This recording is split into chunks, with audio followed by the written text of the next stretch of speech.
Muchas gracias y gracias por la invitación para venir aquí y actualizar la situación de la energía por fusión.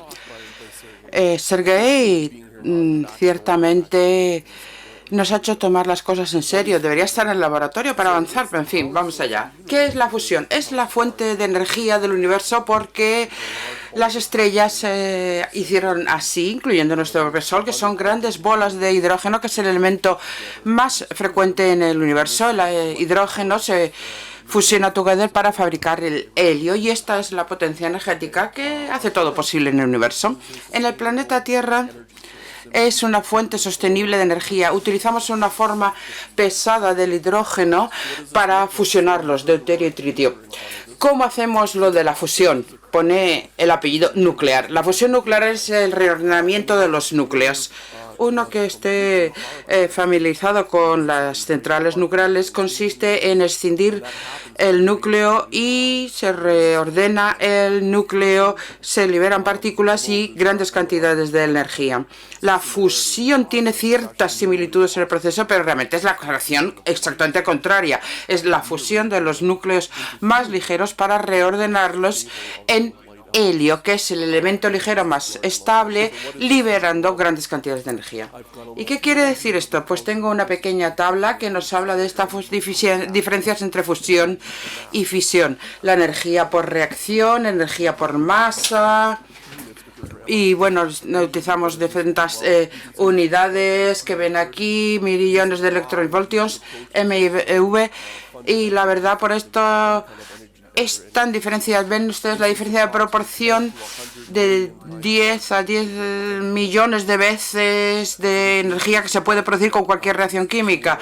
Y por eso tienes energía sostenible de altas fuentes de energía nuclear, pero son muy diferentes. La temperatura mínima en fusión es 50 millones de grados, en fisión, pues nada, cero, temperatura ambiente. Y los productos derivados de la fusión son helio y un neutrón libre, pero tenemos los isotópicos, radiactivos, los gamas, plutonios, neutrinos, etcétera. Una cantidad ingente de partículas y residuos radiactivos. O sea que desde el punto de vista de la física son muy diferentes. Vamos a ver un momento en qué consisten esas cosas. La fusión puede sonar muy exótica, pero en realidad es muy sencilla. ¿Qué es lo que hacemos? Este es el esquema energético de la fusión. Tomas el combustible, deuterio y tritio, que son las formas pesadas del hidrógeno, y las comprimes, se produce la fusión y se libera una partícula de helio y un neutrón.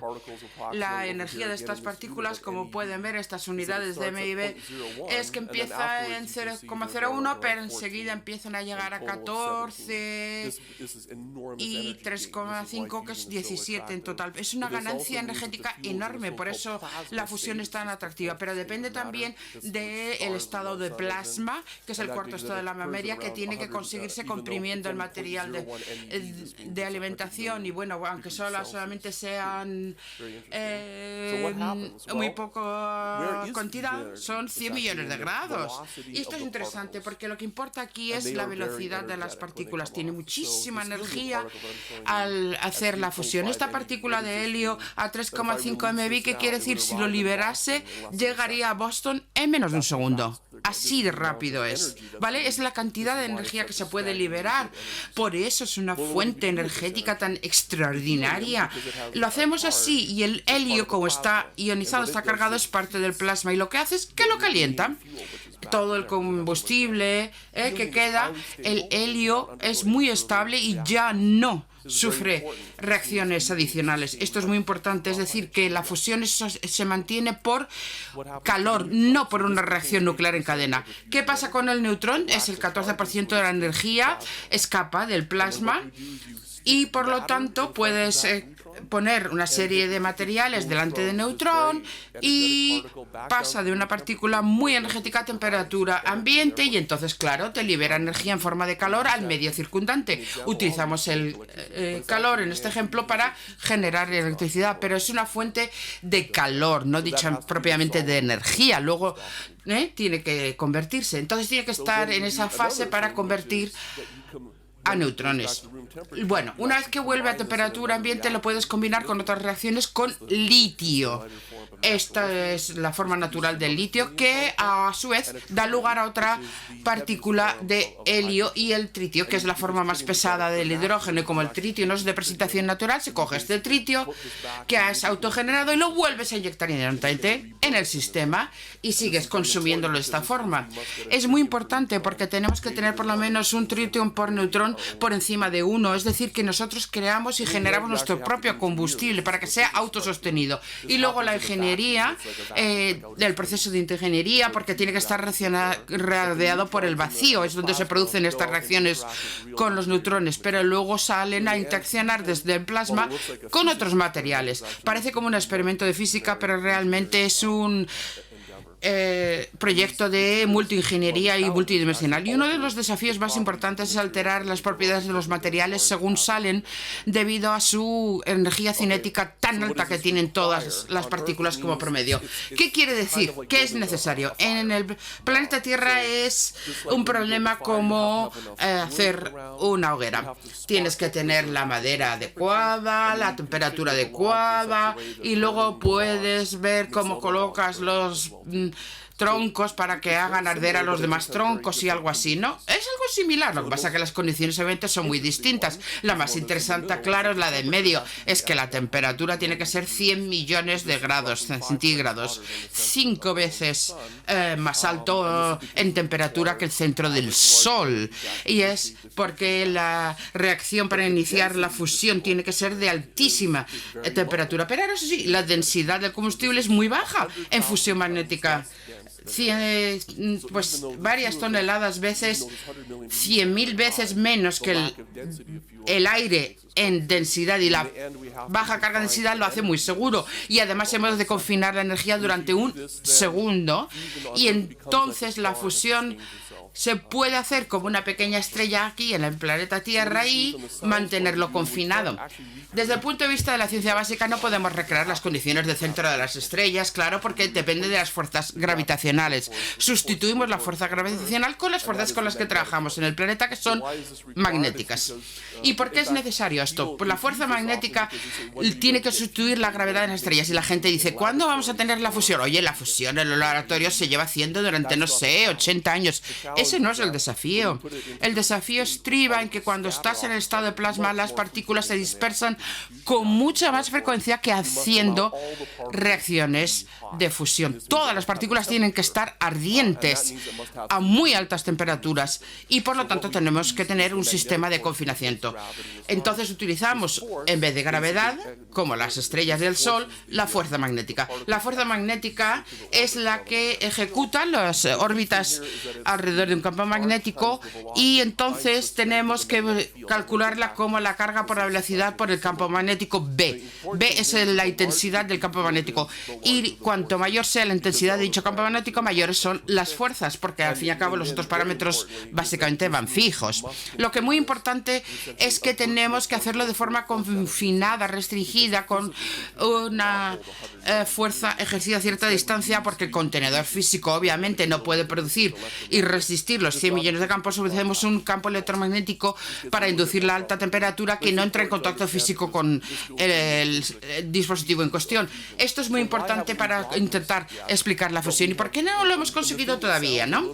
Pues una cosa muy importante que parece como ciencia ficción, 100 millones de grados, pues se ha conseguido en laboratorios varios por todo el mundo, ¿eh? Aquí vemos un gráfico con una serie de puntos de datos de la temperatura en el eje horizontal con 100 millones de grados, claro, desde 0,1 a 100 millones de grados, y hay una serie de puntos azules, tokamaks, una configuración de electromagnética bastante habitual que sí que supera los 100 millones de grados, pero lo que no tenemos es la confinación y el producto de densidad necesarios, porque como ven hay varias curvas, ¿no?, que denuncian la ganancia energética en el sistema. Aplicamos el calor como poner la cerilla para la fogata, para la hoguera, pero la potencia de la fusión tiene que superar con mucho el calor que estás introduciendo, y así lo llamamos como Q en mayúscula, la ganancia energética. Y aquí ven todos los perfiles de las curvas, y obviamente en un sistema energético tienes que tener una ganancia de 1 por lo menos. Los sistemas energéticos prácticos tienen que estar con un orden de 10, porque luego hay otras ineficiencias de conversión y pérdidas. Pues necesitamos alcanzar una QP más o menos del 10 para tener una buena fuente de energética. ¿Y cómo lo controlamos? La densidad se controla de manera externa simplemente inyectando gas en el vacío. Así es como se hace el proceso, a 100.000 veces menos denso que el aire. La densidad del combustible es muy baja, bastante menor que la del agua hirviendo, por eso es tan segura. Con que le eche el aliento así, ¡puf!, ya se extingue el tokamak. Por eso también es muy difícil desde el punto de vista de ingeniería de solución, pero menos de 1 gramo de combustible en el centro de la central nuclear. O sea que la catástrofe y los problemas son físicamente imposibles. No tenemos estos problemas que se tienen en la fusión. Y bueno, ¿qué combustible utilizamos? Muchas veces esto da lugar a confusión.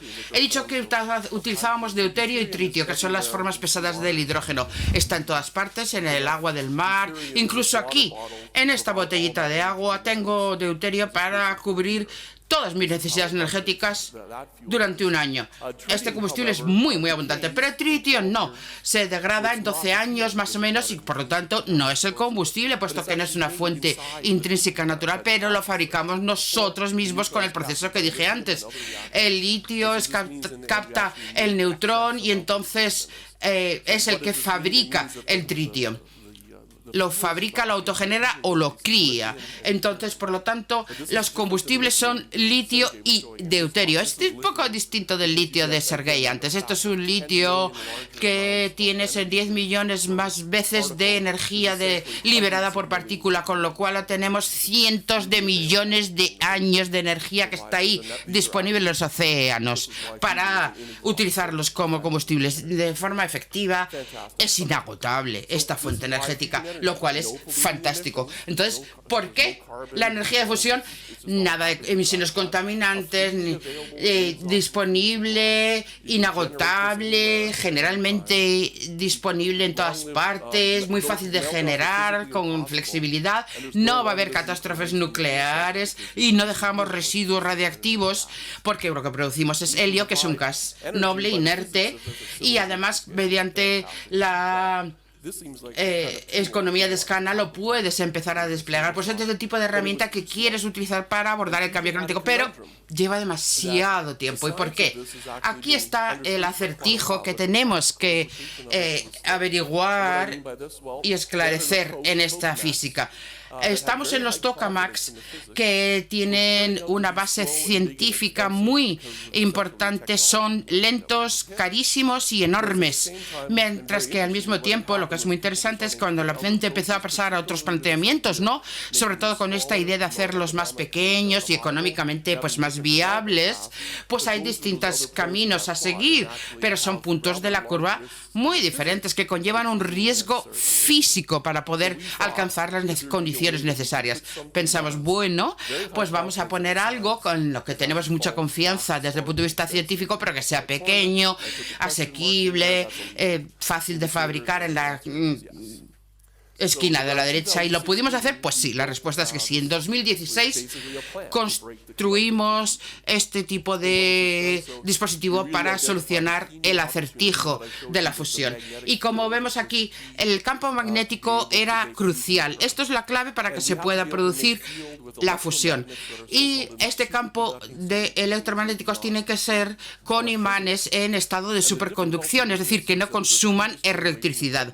La generación de la tecnología anterior de los superconductores de baja temperatura estaba muy restringida en cuanto a las posibilidades de temperatura de estos superconductores y sobre todo en cuanto a la fuerza del campo electromagnético generado. ¿Y qué es lo que sucedió?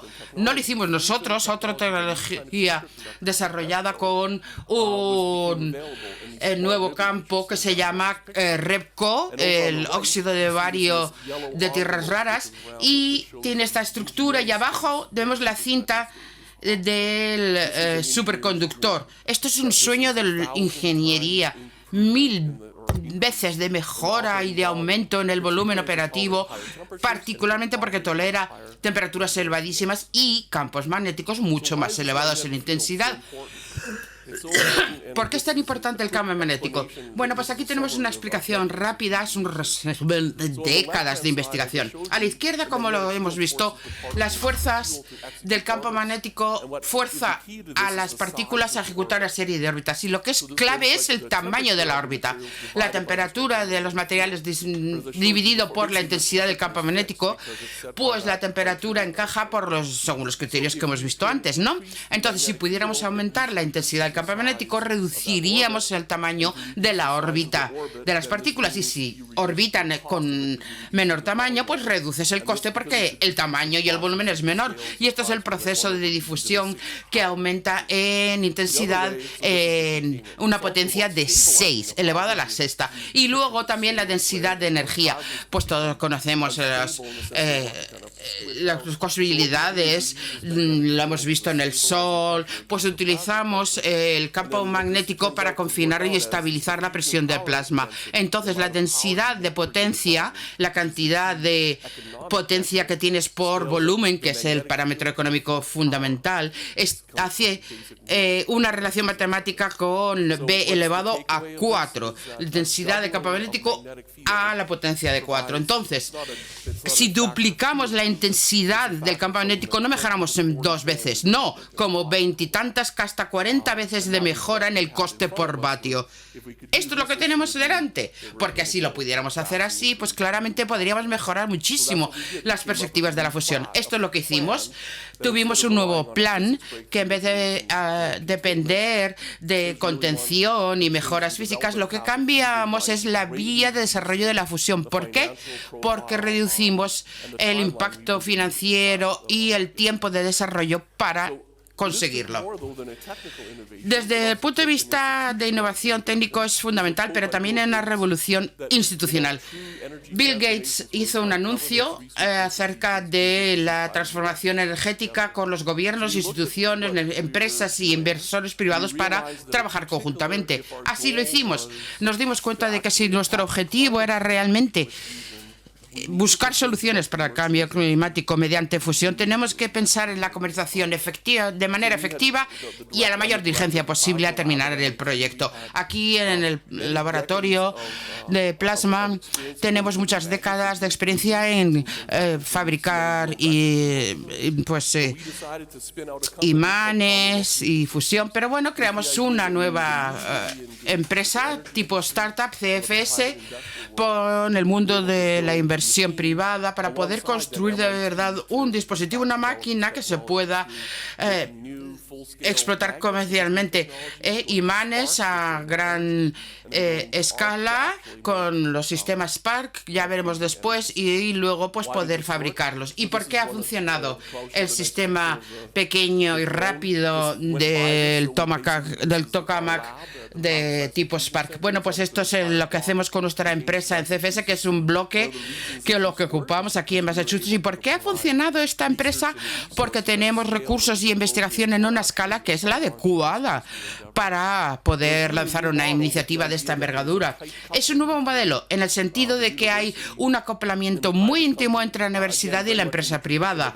En la tradición del MIT, como hemos visto antes, pues siempre hay una serie de compañías privadas que lanzamos, pero aquí tenemos una nueva disposición legal que permite a los equipos trabajar uno al lado del otro. Tenemos la compañía del sector privado hablando con la gente de la academia del MIT. La transferencia de tecnología, claro, se acelera muchísimo, porque esto significa que ahí, en vez de tardar meses o semanas, lo podemos hacer muchísimo más rápidamente. Y desde luego no va a tardar todos los años que está tardando, porque todos queremos empezar a aplicar la tecnología lo antes posible. Todo el equipo está centrado en esto, y quiero que viene a colación de la ponencia de Sergey. Es que ya no tenemos tiempo. No tenemos tiempo, hay que buscar nuevas fuentes de energéticas, y por lo tanto tenemos que avanzar con la mayor rapidez posible. Todos los del equipo, desde los estudiantes, licenciados, todos los empresarios, necesarios, estamos dispuestos a asumir riesgos para hacerlo a la mayor diligencia. Porque si nos acaba el tiempo, ya está, no tenemos más tiempo, hay que tener una solución. Y esta es una parte muy importante que tiene una financiación privada por completo. Nosotros solo somos el socio de formación e investigación, no comercializamos directamente en el MIT, pero bueno, claro, colaboramos con varias instituciones. Y esto es lo que estamos haciendo ahora, porque claro, nos dimos cuenta de que no va a ser nosotros lo que pudiéramos lograrlo, ¿no? Lo hacemos conjuntamente. Tenemos una planificación con el tokamak Alcator, que es compacto, y hemos conseguido que la nanotecnología funcione en tiempo récord. No hemos tardado más que 3 años en hacerlo, y en septiembre del año pasado demostramos la escala de los imanes, y el diciembre del año pasado la compañía anunció que había recabado fondos por 1.800 millones que nos permitirá fabricar el Spark, y a la derecha lo tenemos, el dispositivo para los primeros años de los 2030 para empezar ya a suministrar energía a la red. ¿Y por qué es tan diferente todo esto? Bueno, vamos a ver una perspectiva. Si nos fijamos en las consecuencias de estas nuevas tecnologías de imanes, lo que importa es que el tamaño de los imanes del dispositivo ha disminuido muchísimo. ¿Qué es lo que pasa con Spark, que está por aquí en medio, y al nuevo que se está construyendo en Europa? Con la misma base física, el tamaño del dispositivo ha disminuido en 40 veces en cuanto a volumen, con lo cual el equipo más pequeño pues lo puede construir, manejar, y es mucho más fácil de explotar en el futuro desde el punto de vista comercial. ¿Cómo se hace esto?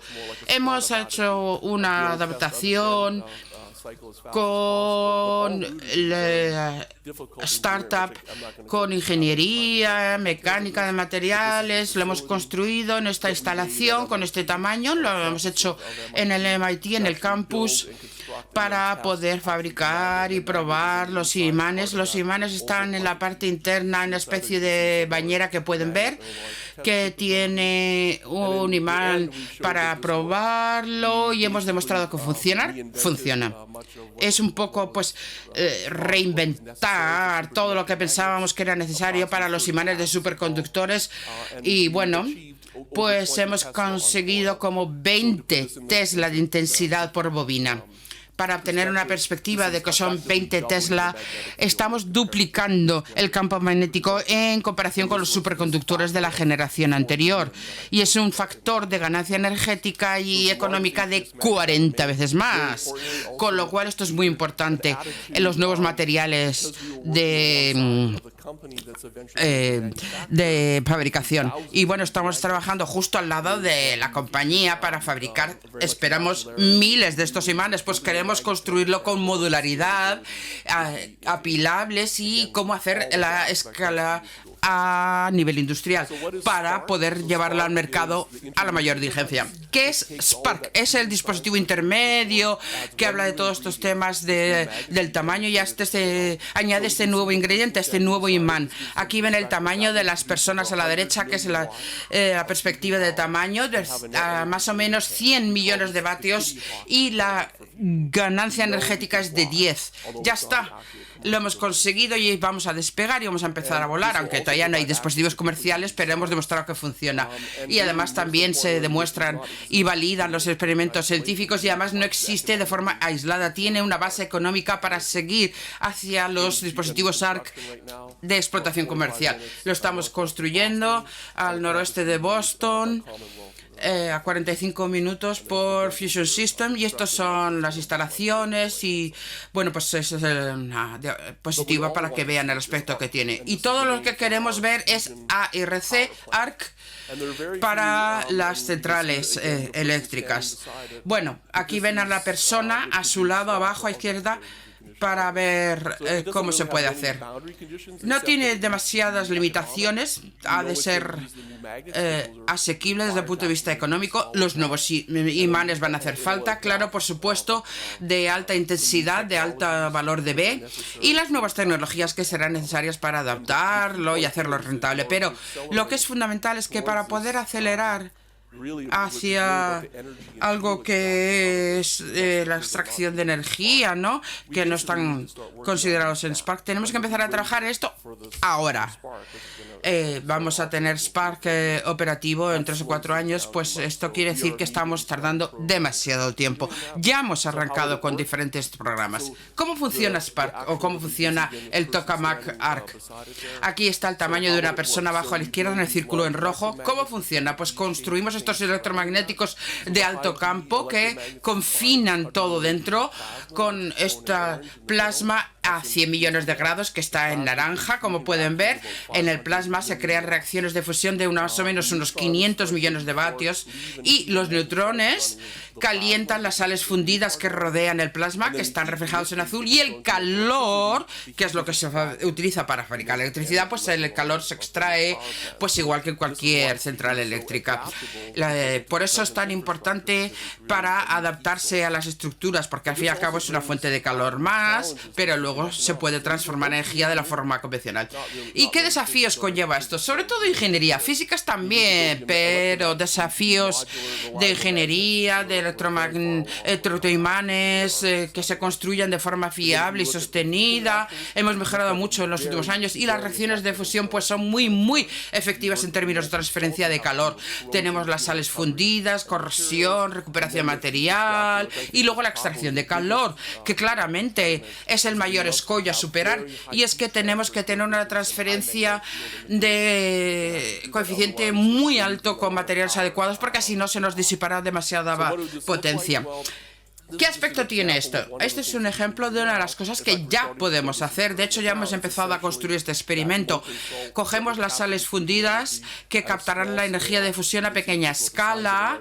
Pues esto no es demasiado grande, como 1 metro, que va a liberar las fusiones DT es deuterio-tritio, con la liberación de los neutrones. Y con la emisión de calor podemos demostrar que podemos producir y recuperar el combustible a una tasa muy rápida, y mejora la seguridad y aspectos económicos del dispositivo, la retroalimentación que tiene, y es una gran oportunidades de colaboración fuera del entorno de experimentos científicos, porque es otro desafío también. Hasta que podamos tener estos imanes, pues antes solo parecía que nos interesaba mejorar la física del plasma, que es necesario pero no es suficiente para poder hacer centrales de fusión. Tenemos el control de las sales, de la corrosión, la transferencia del calor, los materiales de transferencia de calor, pues son sobre todo problemas más bien de la vertiente industrial, y por eso estamos contactando con múltiples personas del mundo empresarial. Y termino con un último ejemplo que nos demuestra la flexibilidad de la fusión. Lo llamo ARCH. Vamos a hacer esto, que es apalancamiento de la tecnología de fusión tipo ARC, para intentar descarbonizar la industria de transporte. Y esto también representa las enormes contribuciones de los estudiantes. ARC lo diseñamos en una clase de diseño. No hay nada como tener 15 estudiantes del MIT y que se pongan a solucionar problemas difíciles. Es una cosa fantástica y gratificante, y es de lo mejor que tenemos en MIT. Muchas gracias a los estudiantes. Esta es la última versión de la clase de diseño de ingeniería industrial que enseño. No solamente tenemos los transformadores de calor para producir energía para conectar a la red, sino amoníaco también. El ion amonio se produce con la idea de que podremos tener producciones navieras, en puertos, para poder alojar el núcleo de fusión sobre una plataforma en el buque. Y con la fuente de agua de mar, pues podrías fabricar el amonio, y entonces se utilizaría como combustible para los buques y se pondrían a su lado para descarbonizar esto con el amoníaco. Y bueno, pues es bastante fácil y sencillo de incluir en los buques y en las tanqueras. ¿Cómo lo hacemos? Tenemos el núcleo de fusión a la izquierda, que fabrica pues como 1000 y pico megavatios de potencia de fusión, luego los intercambiadores de calor y tal. Bueno, se puede hacer mejoras de eficiencia, a producción de amoníaco, el calor, cómo podemos mejorar los materiales y al final podemos tener los costes de rentabilidad de $303 por tonelada, más o menos con una variación de 3%, sobre todo porque las sales fundidas en el sistema llegan a unas temperaturas muy elevadas. Y esto es un ejemplo de lo que estaba diciendo Sergei para adaptarlo para la fusión, con el modelo económico, con todos los aspectos de la fusión, el núcleo, la producción de potencia media, la recirculación, los costes de capital de inversión, etcétera. Esta es una tecnología muy avanzada. Queremos poder hacer funcionales las sales fundidas a unas temperaturas elevadísimas, así que tenemos que tener presente los problemas de corrosión, y con las sales secundarias del ciclo de Brayton pueden complicar las cosas, que todo tiene que ver que son cosas como exóticas que se producen fuera del núcleo de fusión, pero que son absolutamente críticas, claro, sobre todo en vistas a la proyección económica. Y yo pensé, bueno, la fusión ya tiene que ser real, de verdad. Es la primera vez que les pregunto a mis alumnos, demuéstrame un modelo económico, qué futuro va a tener el proyecto, y lo hemos podido hacer. Un estudio de sensibilidad económico para ver los aspectos más importantes del diseño de fusión para poder alcanzar el coste de amoníaco que básicamente sea mejor que las fuentes tradicionales. No es que hayamos cumplido exactamente el objetivo, pero los resultados son buenos para la densidad de fusión, picos y bases de eficiencia, y bueno, pues no es sorprendente que pudiéramos tener este indicador. Entonces, ¿qué es lo que tenemos delante de nosotros? Pues que teníamos que funcionar a temperaturas elevadísimas y que teníamos que tener una mejor transferencia para sacarlo del sistema, porque si no se nos disipa demasiado calor. Entonces, al final sí que funcionó. Nos acercamos mucho a los objetivos que estábamos buscando, y ahora está la compañía que lo estaba considerando, está pensando en más modelos de aplicación para la fusión, no solo para generar electricidad, sino también para otras necesidades del sector energético. Y bueno, pues yo creo que con esto voy a terminar. Hay múltiples caminos para poder participar activamente. Yo sé que la fusión suena algo como muy exótico y misterioso y que no se puede comprender cómo podemos participar, pero tal como yo lo veo ahora, en particular con la llegada de las compañías de fusión del sector privado que han aportado estas nuevas tecnologías y los nuevos superconductores, estamos empezando a construir los cimientos de un nuevo ecosistema con una fuente de energía limpia e inagotable, y que me parece que el MIT está en uno de los mejores lugares, en el verdadero meollo de toda la cuestión. Y bueno, pues la innovación y la tecnología apenas acaban de empezar. Los imanes han mejorado, pero no es nada más que el principio, y también hay otras formas de poder entablar conversaciones, conectarse con participación en I+D, y muchas compañías que están viniendo para participar en componentes clave, mantenimiento, transferencia de calor, limpieza, en fin, hay muchísima experiencia en el resto del mundo. Y luego también en términos de inversión, la empresa Commonwealth Fusion Systems, la CFS, que hemos creado como startup en EMIRES, pues también tiene sistemas de aplicación comerciales. Cada vez más y más compañías van a ser necesarias en el despliegue de la fusión. Y por favor, únanse a nosotros. Este es el objetivo.